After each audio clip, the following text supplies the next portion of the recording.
The much-awaited episode 4 of the Gold Mafia documentary was aired on Friday.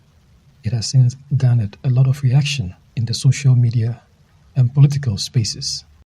So, Uebert Angel's assistant claimed on separate occasions that he knew they were being recorded. They are presenting this documentary like it's a secret investigation. Yet it wasn't a secret investigation. I know it, and the other people involved also know this. Yes, they placed cameras in certain angles that made it look like it was without our knowledge. But there was a prior conversation minutes before where we talked about them filming a few minutes of our conversation to tell their bosses and show their bosses this was a legitimate negotiation taking place. However, Al Jazeera reporter and narrator of the 4 episodes, Alexander James, says Angel and his group were never aware of a recording and that as investigative journalists they were used to such accusations. You will have seen some of the comments or responses about people claiming to be hoodwinked, or I think in one case they even claimed that they were fully aware that they were being filmed with the hidden cameras and were acting up to it. Hidden camera journalism is and undercover work has a long history. I don't think there's been any meddling or interference on that front.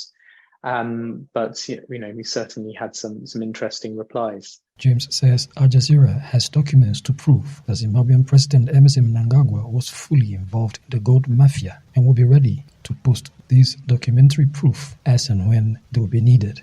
Alexander James thinks that the decision of the Zimbabwean government to investigate the Gold Mafia is questionable, especially when the president is heavily involved. You have to question the ability of some of those organizations to effectively target the corruption that they are claim to be able to go after.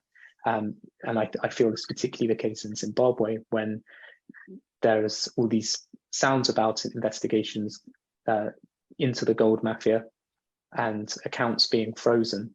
The Gold Mafia exists by the patronage of the very top, of the number one, as they refer to him, the president himself.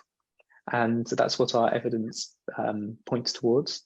And when you have a level of individual control in a state, when a state is captured, when it works for the benefit of a powerful minority rather than its people, and makes policy decisions in their personal interests, you have to question the ability of institutions to be independent and to be able to effectively investigate that corruption.